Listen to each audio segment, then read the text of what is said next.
Hi everyone, happy Brownie Friday. Today we're going to make some ginger spice brownies. But first I want to remind you of a couple things. There's another session of Kids Bake Camp starting on Monday. It's a 4-day class. We meet for an hour and a half, Monday through Thursday. And the kids will get to do cookie decorating, making cake pops. We're gonna decorate some cupcakes with fondant, and then on the last day they get to decorate a cake. Let's try and get this leveled out here a little bit better. There are 6 openings remaining in that, and registration closes tonight. So if you want the kids in Kids Bake Camp, then you need to call or go online and register. You don't have to be a Holman resident to take them, but they are going to ask you to set up an account to register for the class. Also next week we have buttercream piping skills for beginners. I'm going to teach you how to make buttercream, how to color the buttercream, how to assemble and fill piping bags, and then we're going to do several different piping methods with different piping tips. So you'll leave class with 6 decorated cupcakes. I provide everything you need. You just need to register and sign up. All right, registration for that, because that's on Wednesday evening at 6:30. So registration for that will close Monday evening. All righty. What else? On Wednesday, August 4th, there will be another cake decorating for beginners. This one will be ombre and flamingos. So you're going to decorate a cake while in class. So again, I'm going to cover how to make and color buttercream, how to level, fill, and stack your cake, how to get that nice smooth icing on the cake with no crumbs in it, how to achieve a subtle ombre gradient, and then how to pipe flamingos onto the side of the cake. It's a really cute, fun cake. This is meant for beginners. It's from 6:30 to 9 on August 4th. And again, all of these, you can find them listed on my website, laurasbakingdelights.com, or on Facebook here if you go to events, or if you just go to the Holman Park District website, which is holmanwisconsin.com/decorating classes, and they're all there. Alrighty, so let's get started on making our ginger spice brownies. Alright,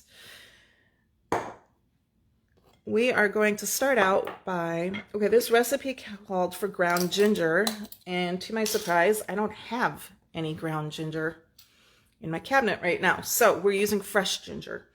And what you're doing is when you are replacing ground ginger with fresh ginger, you need to use, like, ground ginger is more concentrated than fresh.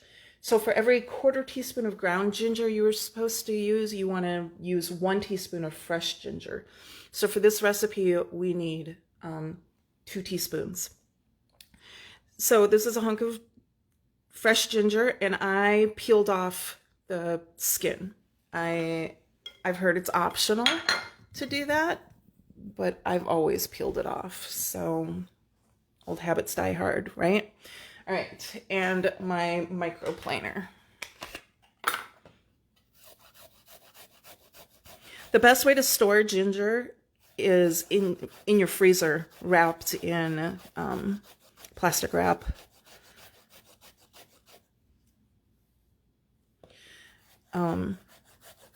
When you do it from frozen, it's not this gooey like this, but this will work just fine too.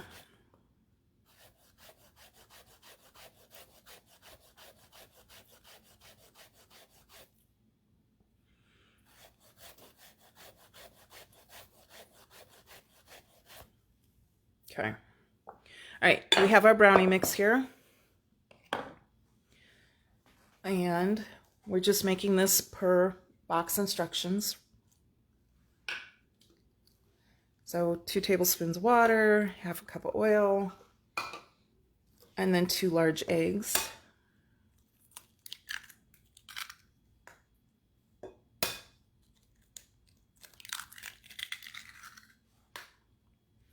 I forgot a spoon to stir with.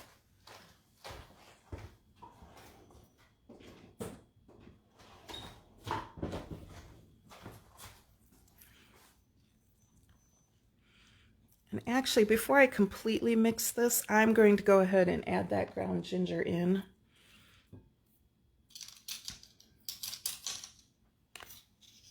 Or not ground, but fresh. Oops, see, and I actually need to do more because that was not quite a teaspoon.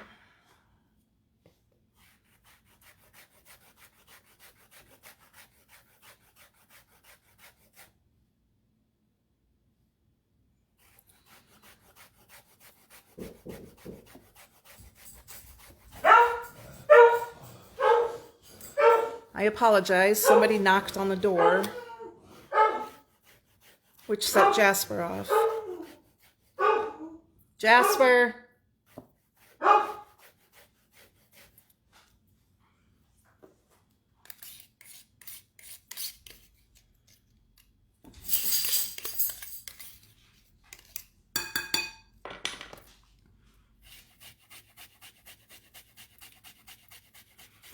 Okay, as your stump gets little, watch your fingers, because even a microplaner can really hurt.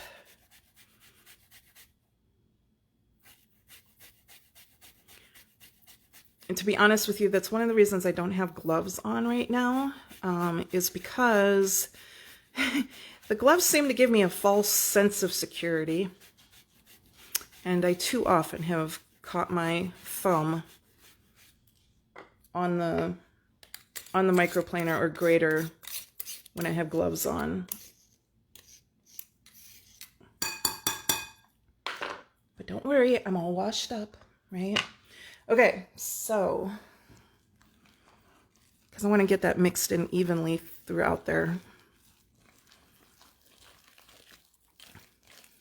It smells good.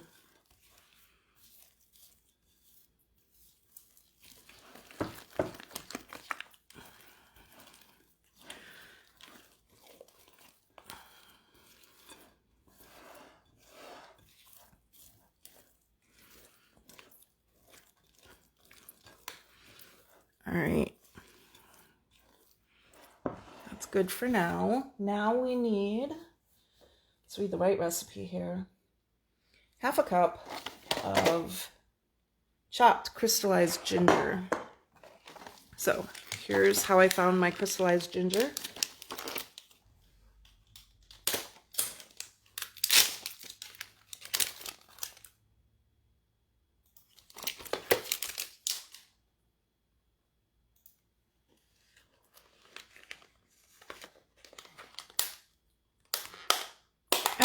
It's harder to open than I expected.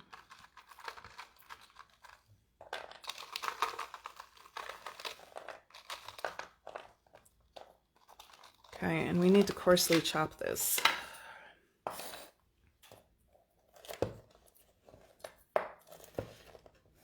And it's like gummy candies, so it's pretty sticky.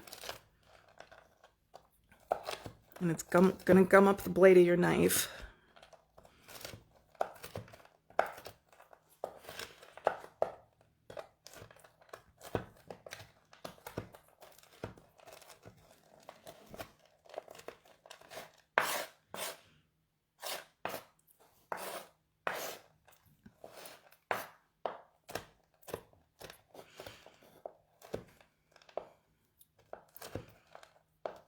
So this stuff is amazing to just eat if you've never tried it. At least I like it.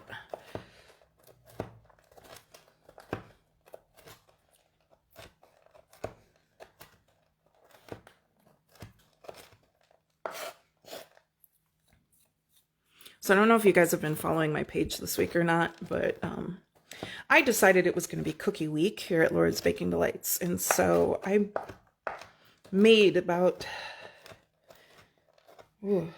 I've lost count, probably 8 different cookie recipes that I've been wanting to try for the longest time. And so I decided this was the week. And this was the week because this was show choir camp week at the high school. And so all of my cookies went over there for those kids. Okay, so I needed half a cup of that. I do want to measure just to make sure that I've got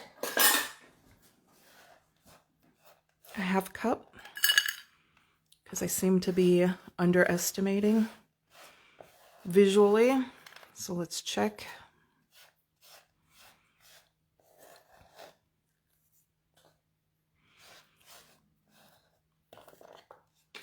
What's important to know with recipes is if you're like altering a recipe or something, if you had decided not to put the crystallized ginger in there, you need to replace the bulk of the ginger with something else.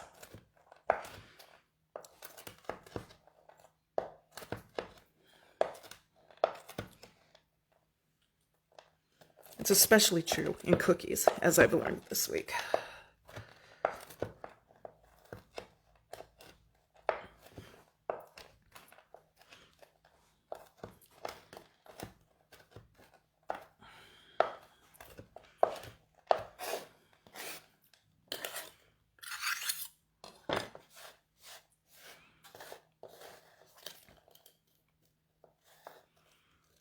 Now I went a little overboard. That's all right.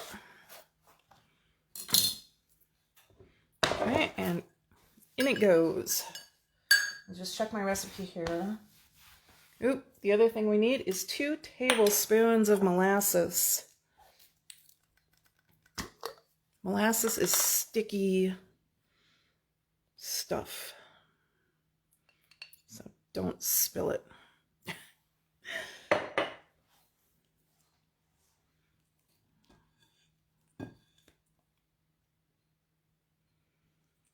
Num, num, num. I love all these smells. Okay, make sure I have everything in there. Nope, I missed the cinnamon. So cinnamon, we need 1 teaspoon. A different teaspoon, not the one that's wet with ginger.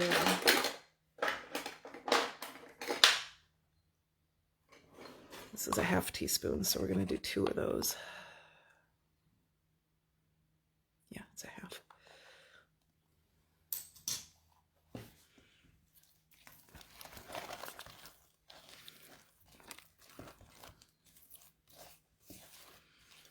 Oh, guys, it smells so good. I wish there was smell-o-vision. So, what have you got planned for this weekend?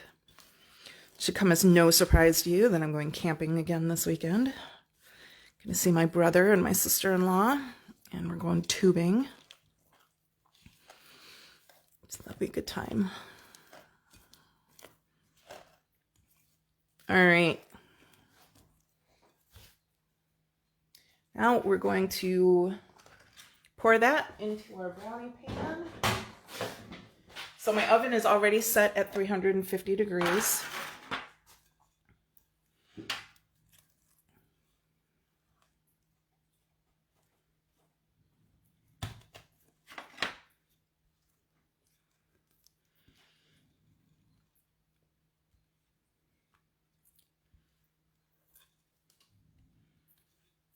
So for most of these recipes, I have found that 30 minutes at 350 degrees is just the way we like them.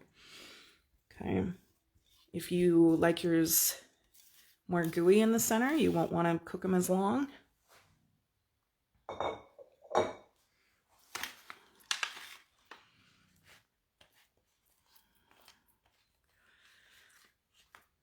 Spread that out.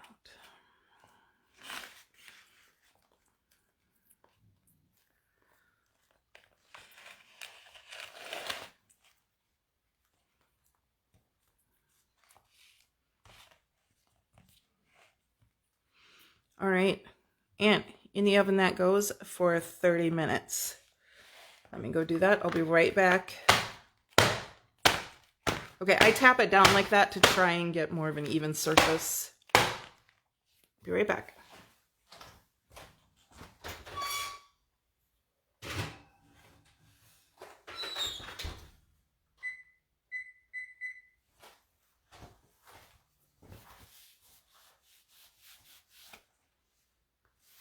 Okay, now this brownie recipe has a glaze that goes on top of it. All right, and so what you want to do is you want to bake your brownies until they're done, and then you want to let them cool. And then once they're cooled, you're going to add this glaze on top. But I'm going to make it now with you so you can see it. Let me just get rid of my dirties here.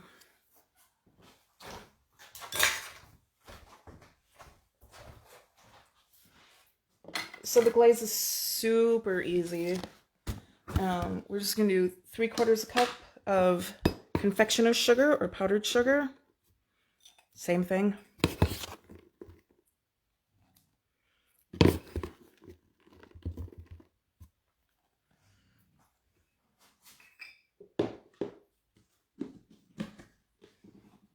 All right, and then we need 1/2 teaspoon of molasses.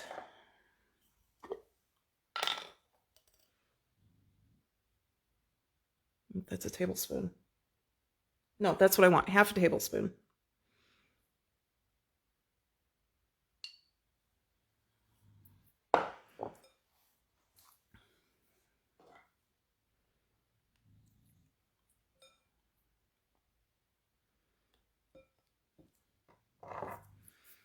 All right, and then 2 teaspoons of water. Actually, I'm just gonna kind of eyeball it.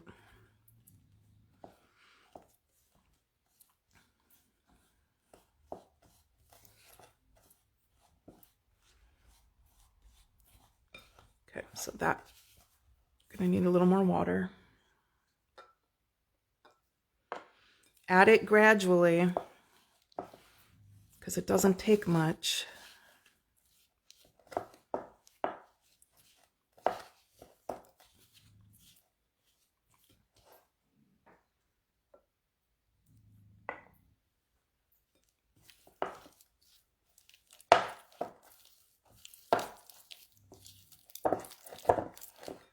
We're starting to get somewhere.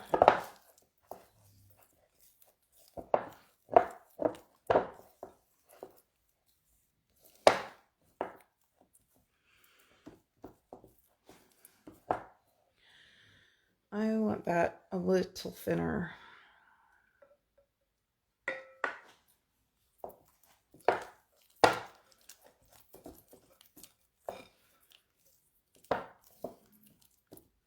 So the recipe called for 2 teaspoons, and I just want to say that at this point we're at 3 teaspoons to get to this consistency. And I like this. It's nice and runny. I think that's a good glaze consistency. So once my brownies are done, I will spread this on them. And then I think I'll use what's left of the crystallized ginger just to decorate the top a little bit. So since this one's an actual live and not pre-recorded, this is where I'm going to leave you. You'll want to cover this while you're waiting for your brownies to bake and cool. All right. And if it gets stiff while you're waiting, you can just add a little more water to it and loosen it back up. But ideally, actually, I recommend waiting and doing this once your brownies are cooled. Okay. So I will post a picture later of what they look like when they're done. And I hope that you have a fabulous weekend. And we'll talk to you next Friday. Bye.